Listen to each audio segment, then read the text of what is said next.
Hello, నేను missus రావు. అఘోరి కాదు, శ్రీనివాస్.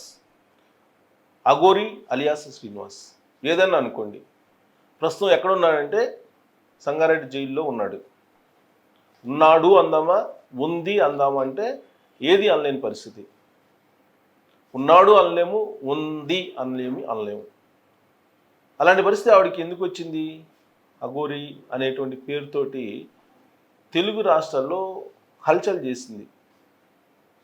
రాష్ట్రకి పోలీసులను కూడా భయపించింది.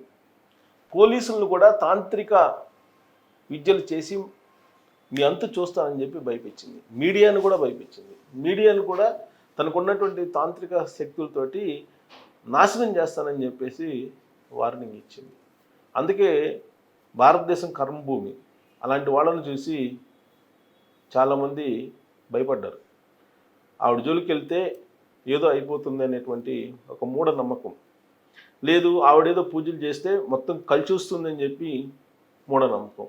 అందుకే సినిమా ఇండస్ట్రీలో ఉండేటువంటి ఒక మహిళ తన బాధలు నెరవేరుతాయి అని చెప్పి అనుకొని అఘోరిని ఆశ్రయించింది. అఘోరి అనడం కన్నా కూడా అఘోరి వేషధారణలో ఉన్నటువంటి శ్రీనివాస్ని ఆశ్రయించింది. విడుదల వారీగా 10 లక్షల రూపాయలు శ్రీనివాస్ దోసేశాడు.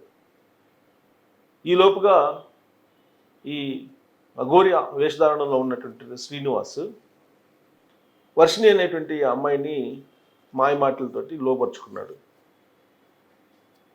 ఎంచక్క హానీమూన్ వెళ్ళిపోయారు, పెళ్లి చేసుకున్నారు. ఇద్దరు ప్రేమికులు అన్నారు. మరి ఎలా ప్రేమికులు అని అంటే లెస్బియన్స్ అని చెప్పి వర్షిణి చెప్తుంది.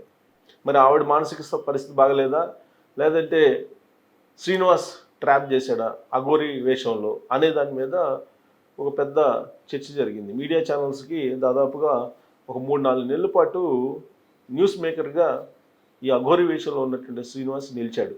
నేను కూడా ఇంటర్వ్యూ చేశాను. ఫస్ట్ నేనే చేశాను అనుకుంటా. అప్పుడే ఆయన అరెస్ట్ చేస్తారు అనేది నాకు అర్థమైంది. అందుకే అఘోరి అరెస్ట్ అని చెప్పి ఫస్ట్ పెట్టింది నేనే. అప్పుడు ఐ థింక్ సంగారెడ్డి పోలీస్ స్టేషన్లో హల్చల్ చేశాడు శ్రీనివాస్ అనే అతను అఘోరి వేషంలో. హల్చల్ చేసి అర్ధరాత్రి వేళ గందరగోళం సృష్టించాడు. అయినప్పటికీ పోలీసులు ఏమీ అనలేదు. ఎందుకంటే ఈమెదో కిన్నెర అగాడికి వెళ్ళి అక్కడేదో విద్యలన్నీ నేర్చుకొని ఆ తర్వాత అక్కడి నుంచి ఏదో నెంబర్ పట్టుకొని అఘాడా నెంబర్ పట్టుకొని కిన్నెర అఘాడా నెంబర్ పట్టుకొని తెలుగు రాష్ట్రాల్లో కారులో తిరుగుతూ కపాల ఇవన్నీ కూడా వేసుకొని తిరుగుతుంది. ఏంటి, అస్థిపంజరాలు వీటిని వేసుకొని. సో దాంతో ఆ అఘోరి వేషంలో ఉన్న శ్రీనివాస్ జోలికి వెళ్ళటానికే సందేహించారు చాలామంది. తెలుగు రాష్ట్రాలకు వెళ్ళారు, ఆంధ్రప్రదేశ్కి వెళ్ళింది. ఆంధ్రప్రదేశ్లోకి వెళ్ళి అక్కడ మంగళగిరిలో గందరగోళం సృష్టించాడు. ఆ తర్వాత అక్కడ ఉండేటువంటి పోలీసుల మీద రివర్స్ అయ్యాడు. చేతిలో ఉండేటువంటి త్రిశూలంతో పొడవడానికి ప్రయత్నం చేసి ఇన్ని చేసినా కానీ కేసు పెట్టడానికి ఎవరు ముందుకు రాలా. పోలీసులు ఎట్టకేలకు సరిహద్దు దాటిచ్చారు. తెలంగాణ పోలీసులు ఆంధ్రప్రదేశ్కి వెళ్ళారు. ఆంధ్రప్రదేశ్కి వెళ్తే ఆంధ్రప్రదేశ్ పోలీసులు సరిహద్దులు దాటించడానికి కష్టపడ్డారు. తిరుపతి వెళ్ళడానికి ప్రయత్నం చేస్తే అలిపూర్లోనే వెనక పంపించేశారు. ఇక టెంపుల్స్లోకి ఆవిడ దిగంబరంగా వెళ్ళటం మొదలుపెట్టాడు. సో ఇవన్నీ చూసినటువంటి వాళ్ళకి టెంపుల్స్లో వాళ్ళు వ్యతిరేకించలేదు, హిందూ సంస్థలు వ్యతిరేకించారు, మఠాధిపతులు పీఠాధిపతులు వీళ్ళు రెస్పాండ్ కాలేదు, ఆర్ఎస్ఎస్ విహెచ్పి లాంటి హిందూ సంస్థలు కూడా రెస్పాండ్ కాలేదు. దాంతో ఇష్టానుసారంగా చెలరేగిపోయాడు అఘోరి వేషంలో ఉన్నటువంటి శ్రీనివాస్. లాస్ట్కి శ్రీవర్షిణిని పెళ్లి చేసుకొని ఉత్తరప్రదేశ్ మధ్యప్రదేశ్ సరిహద్దుల్లో పోలీసులకు దొరికాడు. తెలంగాణ పోలీసులకి. తెలంగాణ పోలీసులు ఎందుకు అరెస్ట్ చేశారు? ఒక మహిళ కంప్లైంట్ చేసింది, 10 లక్షల రూపాయలు మోసం చేశాడు ఈ అఘోరి వేషంలో ఉన్నటువంటి శ్రీనివాస్ అని. అప్పుడు అక్కడికి వెళ్ళారు. ఇతని మీద ఆ మహిళా కమిషన్ మీద కూడా కంప్లైంట్స్ ఉన్నాయి. సో ఎట్టకేలకు పోలీసులు పట్టుకొచ్చారు. పోలీసులు పట్టుకొచ్చి చేవెళ్ళ కోర్టులో ప్రొడ్యూస్ చేశారు. ప్రొడ్యూస్ చేస్తే చేవెళ్ళ కోర్టు జైలుకి పంపించింది. సంగారెడ్డి జైల్లో ప్రస్తుతం ఉన్నాడు. పోనీ అక్కడ కుదురుగా ఉంటాడా అని అంటే కుదురుగా ఉండే ప్రసక్తే లేదు. అఘోరి వేషంలో ఉన్నట్టు శ్రీనివాస్ అక్కడ కూడా తాంత్రిక పూజలు అని చెప్పి హల్చల్ చేస్తూ ఉన్నాడు. అక్కడ ఖైదీలు కూడా విచిత్రంగా చూస్తూ ఉన్నారు. ప్రత్యేకమైనటువంటి ఏర్పాట్లు అయితే ఈయనకి చేయలేదు. అందరి ఖైదీలతో పాటు ఇతను కూడా ఉంచారని చెప్పి తెలుస్తుంది. మరి ఇదే వేషధారణలో ఉంచుతారంటే జైలు నిబంధనల ప్రకారం ఈ వేషధారణ ఉండటానికి లేదు, మొత్తం ఈ వేషధారణ తీసివేయాల్సిందే. మరి ఈయన కుప్పు పెట్టుకుంటారు కదా ఒకటి, ఆ కుప్పుని ఏం చేస్తారంటే అది కూడా కట్ చేసేటువంటి అవకాశం ఉంది. మరి జైలు నుంచి విడుదలైన తర్వాత ఆయన వేషధారణ ఏ విధంగా ఉంటుంది? ఇప్పటి వరకు మనం అఘోరి వేషధారణలో ఉన్నటువంటి శ్రీనివాసుని చూసాం. జైలు నుంచి బయటకు వచ్చిన తర్వాత అసలు శ్రీనివాసుని మనం చూడొచ్చు, అసలు స్వరూపాన్ని మనం చూడొచ్చు. ఇప్పటివరకు అతని స్వరూపాన్ని మనం చూడలేదు, చూసే అవకాశమే రాలేదు. పైగా ఆయన తాంత్రిక పూజలు చేస్తానని చెప్పి అందరిని భయపించాడు. తాంత్రిక పూజతోటి మీరందరూ నాశనం అయిపోతారని చెప్పేసి ఆయన వార్నింగ్లు ఇచ్చారు. మరి చేస్తారని అంటే ఎదురు తిరిగిన వాళ్ళ మీద చేస్తాను, నన్ను వ్యతిరేకించిన వాళ్ళ మీద చేస్తాను, అందరి మీద ఎందుకు చేస్తానని చెప్పి ఆయన చెప్పారు. కొంతమంది మీడియా వాళ్ళు అతనికి తోడయ్యారు. ఆయన్ని అడ్డుపెట్టుకొని రకరకాలుగా చేసినటువంటి వాళ్ళు కూడా ఉన్నారు, మీడియాకు సంబంధించినటువంటి వాళ్ళు కూడా. వాళ్ళ పేర్లు చెప్పడం భావ్యం కాదు కాబట్టి నేను చెప్పట్లేదు. కానీ ఈ అఘోరి వేషంలో ఉన్నటువంటి శ్రీనివాస్ని ఒక సెక్షన్ ఆఫ్ మీడియా నడిపించింది తెర వెనుకుండి, బ్యాక్ ఎండ్లో. వాళ్ళకి లబ్ధి ఏంటి అని అంటే వ్యూస్ ఒకటి, ఇతరత్ర లబ్ధులు ఒకటి. అసలు బ్యాంక్ అకౌంట్లో 3.5 కోటి ఉందని చెప్పేసి చర్చ జరుగుతుంది ఈ ఇతని అకౌంట్లో. మరి ఆ డబ్బులన్నీ ఎక్కడి నుంచి వచ్చినాయి అని చెప్పి చాలామంది చాలా రకాలుగా ప్రశ్నించారు అనేక సందర్భాల్లో. ఒక మహిళదే బయటకు వచ్చింది ఇప్పుడు, 10 లక్షల రూపాయలు తీసుకున్నాడు తాంత్రిక పూజలు చేయడానికి అని. ఇలాంటివి ఎన్ని వస్తాయో రాబోయేటువంటి రోజుల్లో. అతను ఇప్పటివరకు ఎవరెవరిని ఎన్ని చోట్ల మోసం చేశారనేది బయటకు వచ్చేటువంటి అవకాశం ఉంది. ఇప్పటి వరకు మనకు అఘోరి, లేడీ అఘోరి, అఘోరి శ్రీనివాస్ ఇలా రకరకాలుగా పిలుచుకున్నటువంటి అతను కనిపించాడు మనకి.